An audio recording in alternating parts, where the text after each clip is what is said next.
very much for coming to see me. I'm aware there's other cool things happening at this slot as well, so the fact that you've chosen to spend a wee bit of time with me means a lot, and I appreciate it, and hopefully I can make it worth your while. I'm going to start off with a wee bit of background. Some generic background first, and then some important things that I think will hopefully orient my position that will help you understand where I'm coming from with some of these things. I'm also going to give you a wee bit of background as to why I'm talking about it, and anyone who's heard me talk on this sort of stuff before might be saying, why is he talking about it again? Unfortunately, I think it's because the problems that I'm discussing and the things that I want to bring up, I think are still prevalent, and actually there are a lot of things that are going on in the world just now that are maybe exacerbating some of the things that are problematic. So I think actually it's not why are we talking about it again, it's let's talk about it more would be the way I would think about it. Then what I'm going to do is talk a wee bit about the terminology that I'm going to be using. I'm using words very deliberately from the field that I'm working in, and I will take all the time necessary to make sure that everyone's on the same page. Okay? That said, I think a lot of people will be very used to this discourse anyway. I'm just aware that it won't be in everyone's wheelhouse necessarily. Having done that, having set the scene, what I want to do is then spend a wee bit of time thinking about some of the normative practices in contemporary higher popular music education. And it is higher popular music education specifically that I'm going to be talking about, but I think a lot of these ideas apply to other areas of popular music education, and actually pretty much to arts education in general. You'll see what I mean as we go through it, but I will try and always focus back to HPME. Speaking of jargon, I'm then going to go on and talk about onto-epistemic heterogeneity, which is a concept that I've been coming back to a lot recently, because I think it sums up some of the things that I really want to talk about. I'll talk about the concept, I'll then think about some of the ethical and political implications, and then what I'll do is I'll kind of come to some conclusions, and I'll be asking some questions as well. Not necessarily questions of you, questions of me, questions of the field, just things that I would like us to continue thinking about if possible.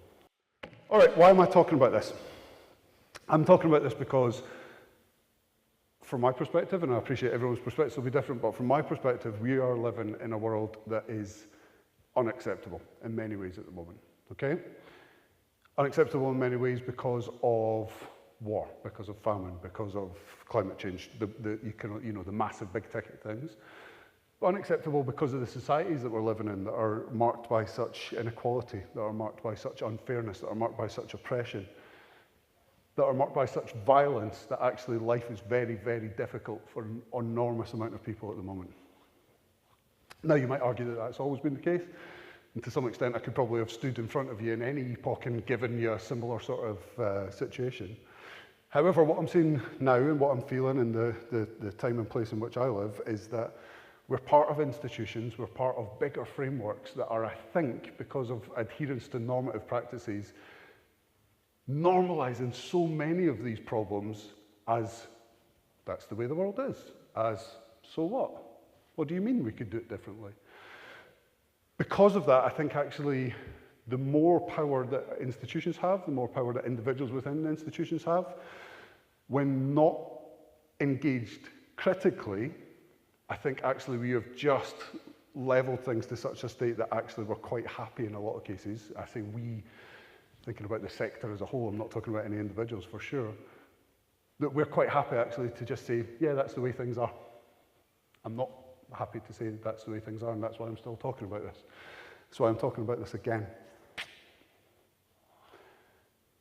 I want to just give some disclaimers though to that. I'm really aware that when I say that, that could be a red rag to some of you. That could invoke people to think, is he criticising me? Is this me? Is someone having a go at me? Am I doing something wrong? And that's really not the case at all. Not the case at all. This is not an attack on individuals. This is not an attack on any individual institutions. This is not an attack on any programs. It's not an attack, but I've said attack 7 times now, so subconsciously I've planted it in people's minds.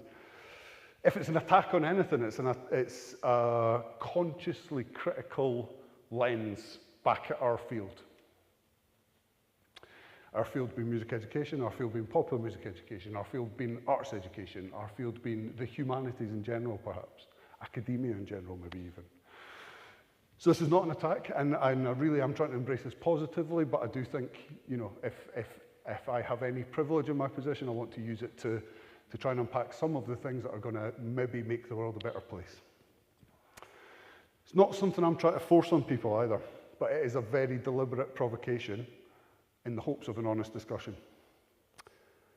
It's based very firmly on political and economic beliefs that I have, which I'll unpack for you in a wee minute.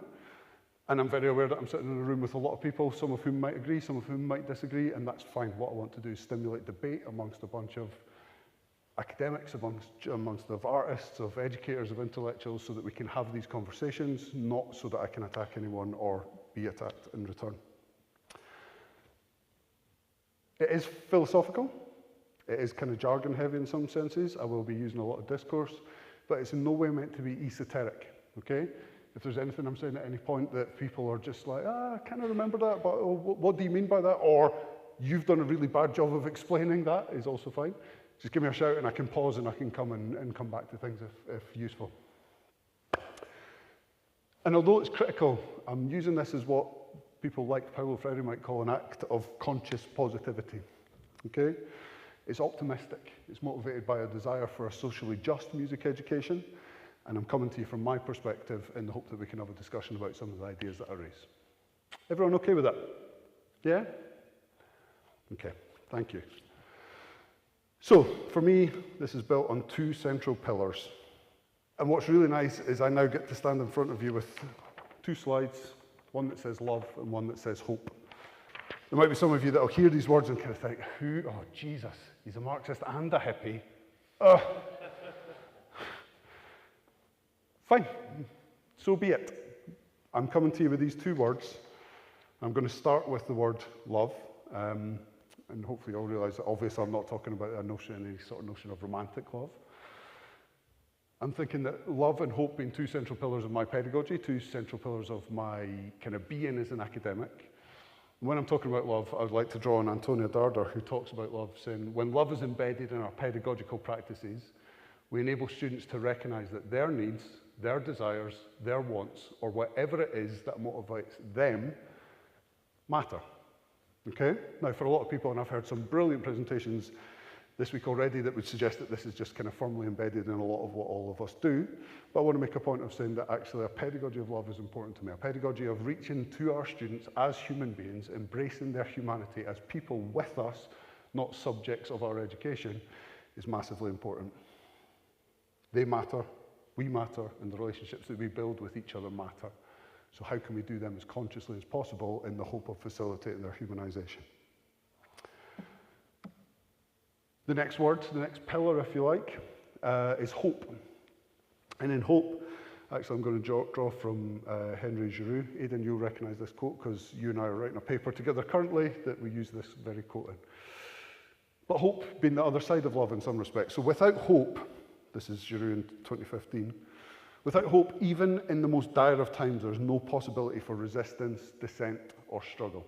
Furthermore, agency is the condition of struggle, and hope is the prerequisite for all modes of critically engaged agency. Hope expands the space of the possible and becomes a way of recognizing and naming the incomplete nature of the present while providing a foundation for informed action. Okay? So this is lifted up by two pillars of love and hope. Love for the people we're working with, and hope for a future that can be better through the love and actions that we have together.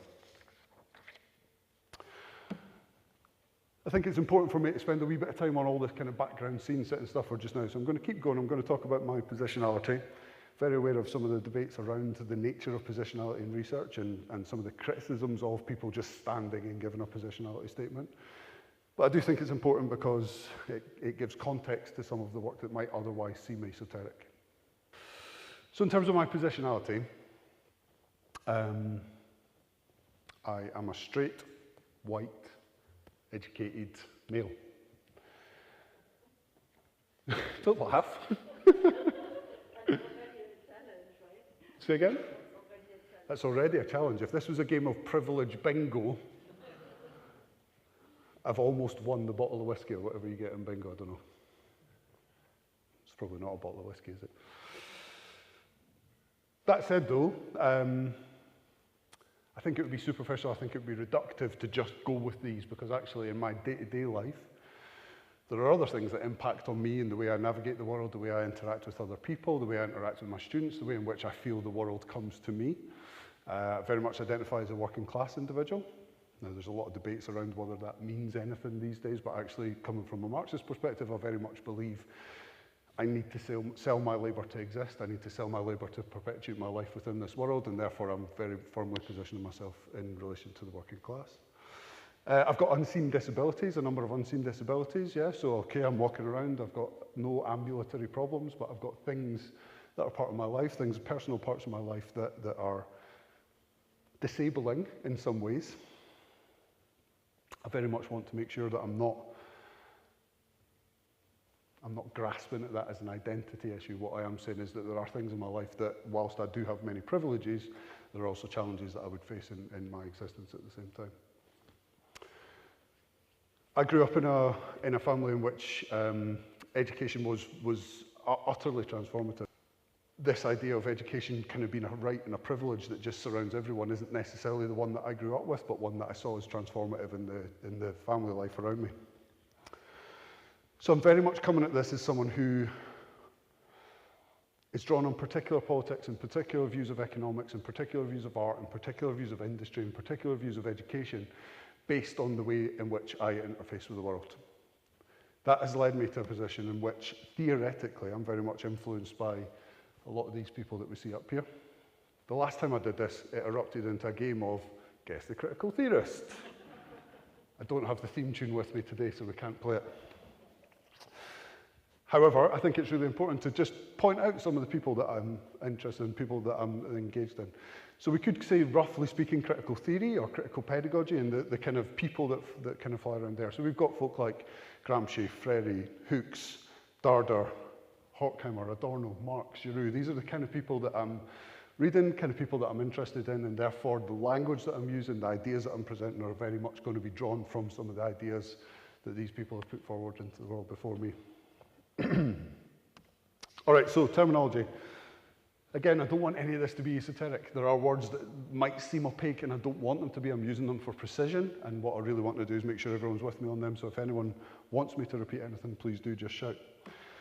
I'm going to revisit the title for sake of starting some of this. So liberation, freedom, and counter-hegemonic practice. Okay, praxis. So counter-hegemonic praxis is one of the things that I'm going to speak to you about. The other one being critical pedagogy, towards a critical pedagogy of music education.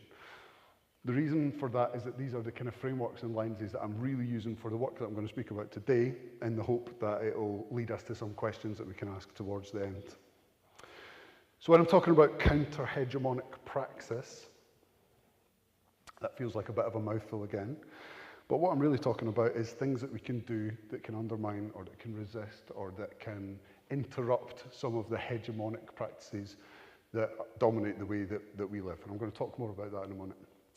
Praxis, I'm using the Freirean definition of praxis, whereby we're talking about action and reflection directed at the structures to be transformed, which again I'll come back to.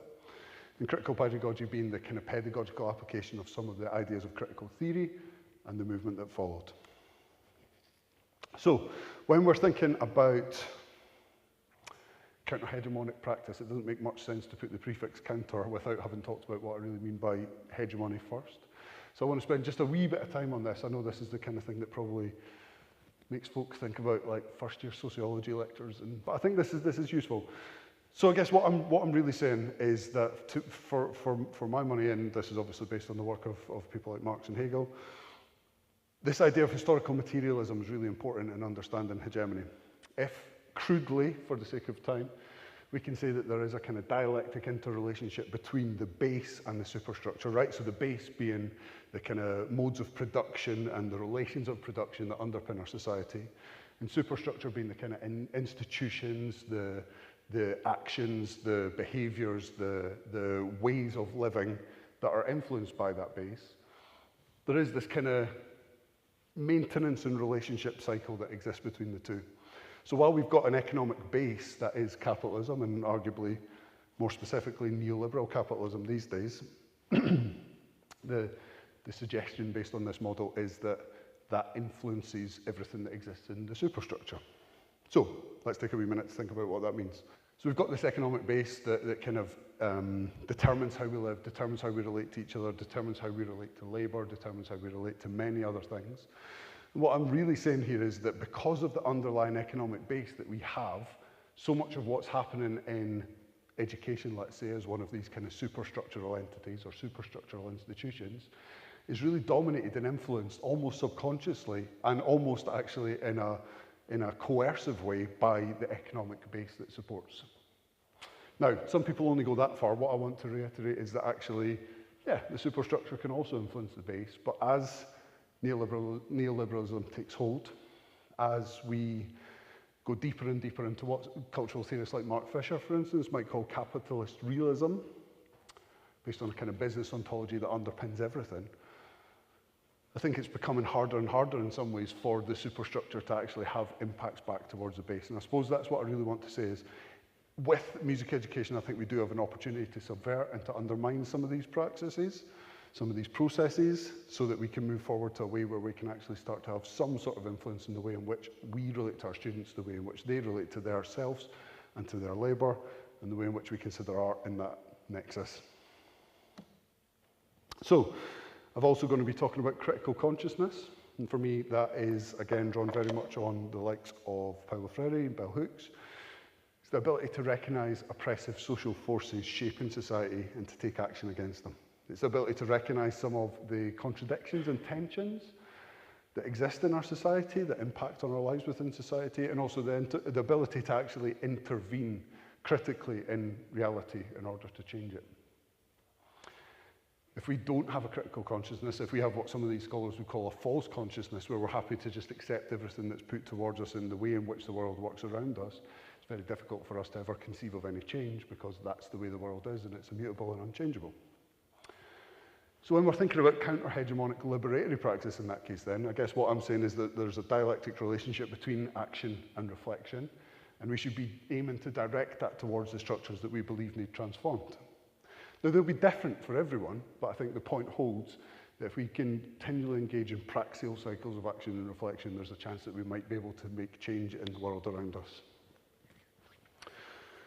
It's also a practice to overcome oppressive and dehumanising forces, and it's very much rooted in attempts to uncover, to make visible, if you like, otherwise invisible or unobservable hegemonic powers.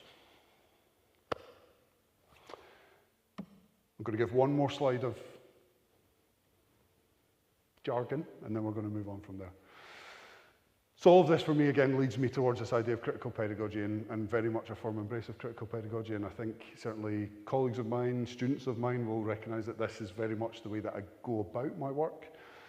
This isn't theoretical ivory tower navel gazing. This is very much the foundations of my direct engagement with other humans in classrooms. Critical pedagogy is an educational movement. It's very much linked to the work of people like Paulo Freire. And what it really is trying to do is emphasising the role of education specifically and the practices of education in achieving social justice and empowering people who we might class as being an oppressed or subaltern group. Some of the 5 key elements of critical pedagogy, according to people like Paulo Freire, would be an embrace of the dialogic method, an embrace of working with people, working in conference with people, not just talking at people, not just giving them information, not just using the banking method of education where we pour knowledge and we pour our ideas into empty vessels who are there to just soak them up. It's about problem-posing education. It's about understanding the world around us through conversations, through problems, through engaging in work together that can help us understand that which impacts upon us. And it's about practice, which I've already spoken about, all of which together it's proposed, and certainly I've seen evidence of, is a way for us to start to develop critical consciousness in our students, in ourselves, in our institutions, and in our practices. So, how am I doing for time?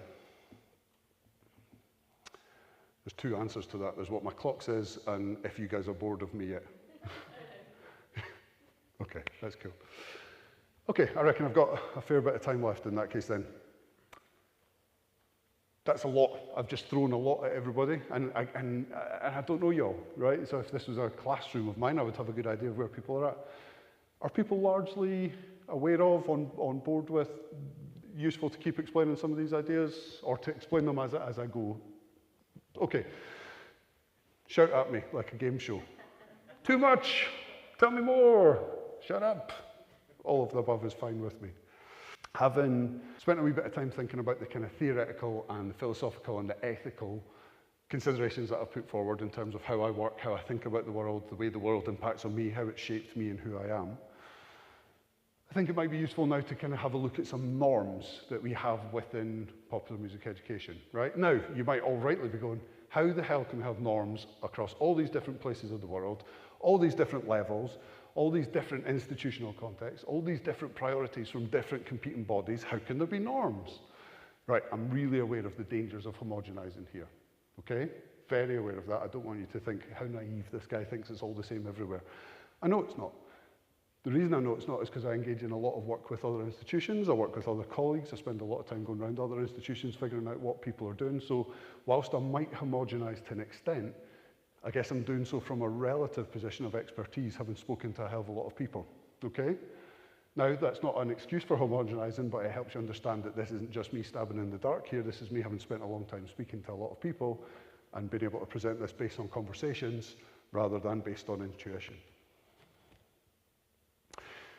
Again, some of the norms that I'm going to talk about are very much related to higher education, so apologies if you're not working in that context, but I do think a lot of these ideas are transferable and ubiquitous across a number of different sectors. So, some normative practices, and I guess what I mean by normative, I'm trying to link to the idea that it's not just normal statistically, as in it happens a lot, but normative in the sense that it is in some way underpinned by a belief that these are the right or natural or normal ways to do things, okay? And I want to split that up into three sort of areas, because I think to just kind of say what it means to do what we do wholesale would be ridiculous. So let's just think about it in three areas. Three areas being pedagogy and content, assessment, and ontological vocation, which sounds like another one of these kind of jargon words. But I guess, what does it mean? What are we trying to be? Who are we in the world? What is imposed on us in terms of what we are expected to be in the world? Being the way in which I'm referring to ontological vocation now. So if we think about pedagogy and content, we're often thinking about pedagogies and disciplinary content that is very much focused on learning, right? For a guy that's got the word learning in his job title, that seems ridiculous for me to be critiquing the notion of learning. But so who's this guy? Who's this guy saying we shouldn't be learning? I'm not saying we shouldn't be learning at all. But what I am saying is that the learning focus often leads us to very much towards a training paradigm that's about learn this thing that we've told you, rather than a more holistic understanding of learning, which might be more exploratory or investigative. I'm going to come back to the notion of learning being different to studying in a minute, but for just now, the pedagogy and content that we, as a field, generally engage with is often related to a learning focus. It's often got a master-apprentice paradigm, and I'm very much deliberately and provocatively using the word master in that setting. But you all recognise what I mean by the master-apprentice paradigm in higher music education. Learn from the people who do it better than you. Again, there's absolutely nothing wrong with that, but it does create hierarchies, it does create relationships that can lead to other problematic issues that I think would be worth us addressing. As it's often based on learning specific things, it's often therefore tied to prescription. The notion that there is a curriculum, there are things that you need to know, there are actions, behaviours, attitudes, bodies of knowledge that will be prescribed to you so that you can attain the qualification that we've designed for you. It's knowledge-led a lot of the time, which often leads to kind of regurgitation, which often leads to the learning of facts, which often leads to banking model pedagogies that can again be problematic. And for most part, actually, and I don't think there'll be many people that disagree, there is a colonial or oppressive undertone to a lot of what happens, certainly in the way in which we deal with music, in the way that we've drawn art from other places, we've drawn art from other people. We don't necessarily always acknowledge the context, but we draw the artifacts nonetheless. And I would say it's actually reproductive a lot of the time, even if the work that's been made is original, because we're working to industry norms, we're working to industry standards, we're working to expected aesthetic criteria, broad as they might be, based on often links to employment agendas. It is hot. Not only is it hot, but I'm saying lots of critical, theoretical things. I'll make you all fall asleep very soon. Hopefully not. When we think about the assessment that's related to some of this pedagogy and content, we're often thinking about assessment for benchmarking's sake, in particular in higher education, when we do have, generally speaking, linear degree structures. You learn this in first year, you learn this in second year, we'll learn this in third year. If you want to pass from first year into second year, you've got to meet this benchmark. You've got to be able to jump that high jump, yeah? Again, nothing wrong, and I'm going to kind of almost problematize each of these by saying, yeah, there's nothing really wrong with that. Oh, but actually there might be things wrong with that. And I think it's all to do with the way in which it's managed, the way in which it's dealt with, and the way in which students and other stakeholders are brought into these discussions. It's often grade focused. Now, I'm going to be less forgiving and saying, yeah, well, there's nothing really wrong with that, because actually I do think there's a hell of a lot wrong with that, but I can see sometimes grades are used well, he said grudgingly. It's often arbiter-led, yeah? So very much often what we're talking about is gaining or seeking the approval of someone who knows more than you, someone who's more qualified to critique your work, someone who knows better or has done more than you of the thing that you're trying to show them. And even if that's not the case, we enact those roles or we perform those roles to give legitimacy to some of the assessment practices that we do engage in. There's often this kind of bell curve mentality. Oh, what happens if everyone gets 100%? Well, then it's a really unrigorous, poorly thought out assessment. You've got to have some fails to make this real. You just give them all 100, you slag. You let them mark themselves? Lazy. That wasn't my inner monologue there. You recognize some of the things that I'm saying. But this kind of bell curve mentality that there must be a statistical normal distribution in order for us to validate what we've done as educators. Often from quality departments or often from kind of positivistic-minded groups of people within universities and institutions that need to be able to give raw data and raw facts to higher education funding bodies, for example. But nonetheless, that impacts on what we do in our classrooms. Often the assessment's the ultimate indicator of success. Have you passed or have you not? How well have you passed? Did you get an A? Did you get 100%? All of this leads to, I think, an ontological vocation that suggests to become a trained practitioner or to exist within a creative industries framework or to be employable, yeah? To be hireable. I would argue also potentially, therefore, to be exploitable if we use the kind of Marxist framework that we're building here. And it generally results in a lot of precarity. And actually, I don't have any time for education that is built towards the ultimate measure of success being how precarious our graduates can be. Given that we're running out of time, I'm going to run quickly over the next two slides. I talked to you a wee bit about learning and I teased at the fact that we would talk about studying as well. Derek Ford makes this really nice distinction between learning and studying. He talks about learning as being the way I kind of described it, but when he talks about studying, and I'm going to take a minute just to read this to you, he says, studying, on the other hand, encompasses various practices that interrupt, delay, and deactivate learning. While studying, one might have a predetermined set of goals in mind, but that's quickly suspended as the studier find themselves lost. Lost not being a negative here at all, lost being very much a positive.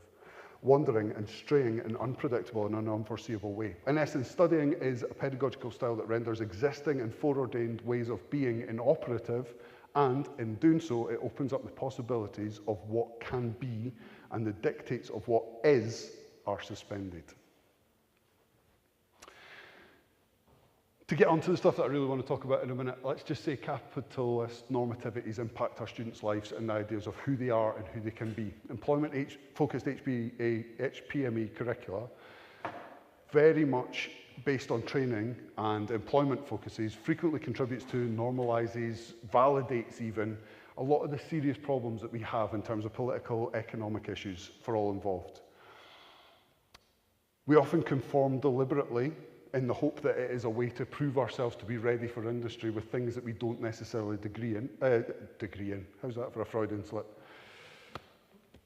And we set up this expectation that the role of students in their professional context, when they graduate out into the world, will be to produce commodities in the form of artistic products, or worse, I think, to make themselves commodities, to shape themselves as commodities, and to formulate themselves as products, engaging with the commodification of their very being as a saleable entity. And I think what that does is it coerces students in a way that tells them what they need to be in order to become employed in the world that exists beyond them. So what I suggest really, just given that we've probably only got 7 or 8 minutes left, is that what we should maybe be doing, or what I would like to see us doing, and what I've been trying to do a lot of recently that has worked well, I think, is to think less about employability, to think less about what you're going to do afterwards, based on what we tell you you can do, and to think more about this notion of onto-epistemic heterogeneity. Okay?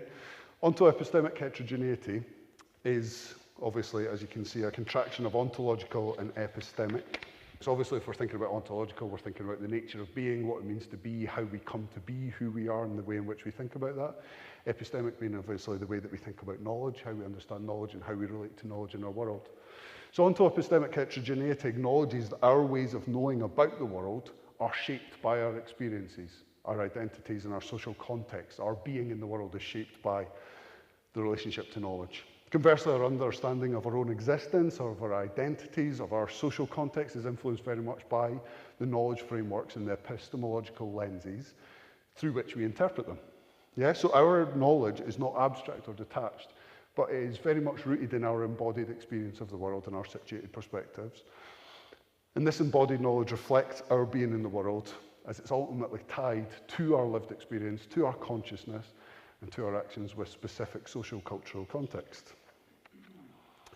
So what does that mean then? So if we were to think about onto-epistemic heterogeneity, if we think about the heterogeneity at the heart of that, what we're really talking about is the fact is we are meeting humans, we are meeting people, we're meeting individuals, yet we've got a tendency in formal education a lot of the time to treat them as just things that come through our conveyor belt.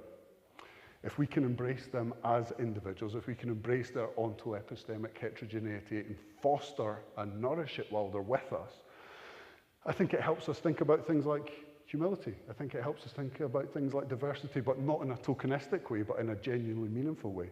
And I think it helps us think about ethical and political considerations that otherwise are absolutely normalized through the capitalist realism with which we engage. We might be able to short-circuit that.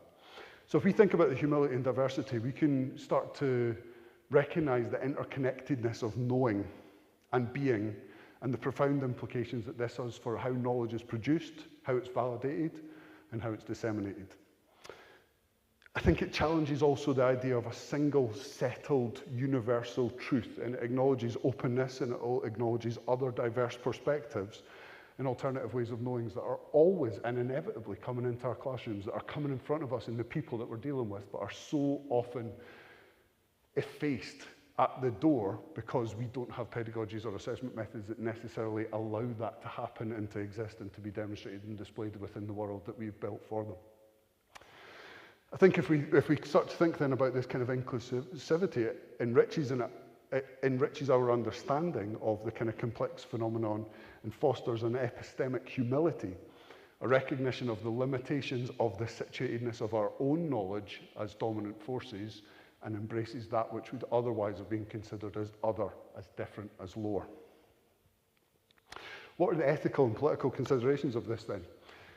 I think understanding the intrinsic link between knowing and being makes us think about the ethical and political issues at play, and it helps us to reflect on whose knowledges are privileged and whose knowledges are marginalized within our society.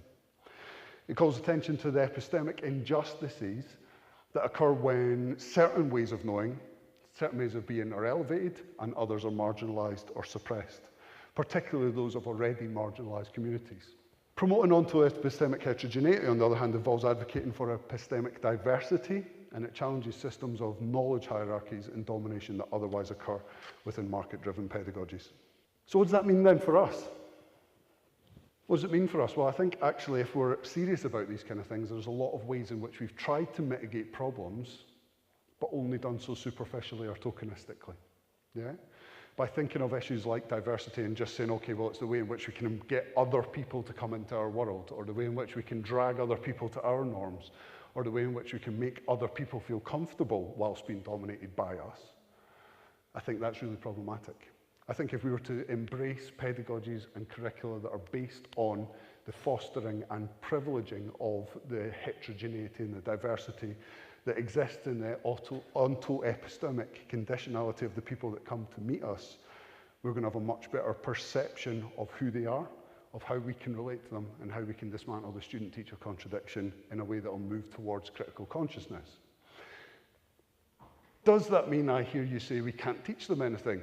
Of course it doesn't. Does that mean we are redundant? Of course it doesn't. Does that mean that we may have other and different knowledges that aren't necessarily higher or better?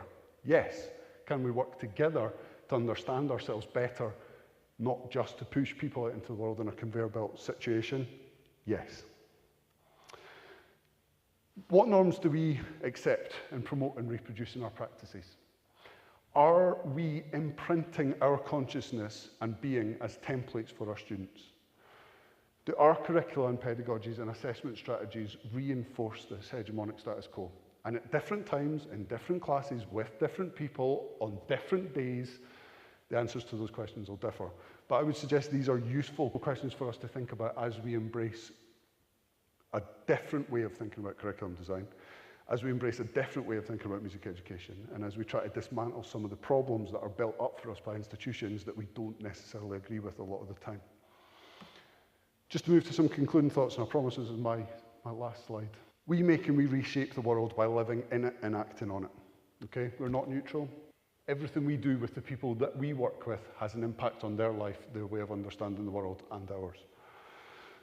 Deferring to and perpetuating the status quo is an act of shaping. That's not a neutral act, that is very much a purposeful act. Our actions, our pedagogies, and our relationships are so shaped by the hegemonic power of the prevailing economic paradigm that I think to fail to acknowledge it and fail to consider the problems that we face in the world and our relationship to them and the way in which we think about, agree with, or disagree with them, and not then make the link to our pedagogy and curricula is a bit of a dereliction of our duties and responsibilities, to be honest. We tacitly consent to reproducing the economic base of our society in a way that effectively means we are reproducing and reenacting our roles in a way that builds hierarchies from the very outset. And what I would suggest is that by developing our critical consciousness and refocusing on the goal of developing liberatory practice that embraces onto-epistemic heterogeneity, we can develop counter-hegemonic pedagogies to challenge the status quo. Thanks for spending the time to listen to me.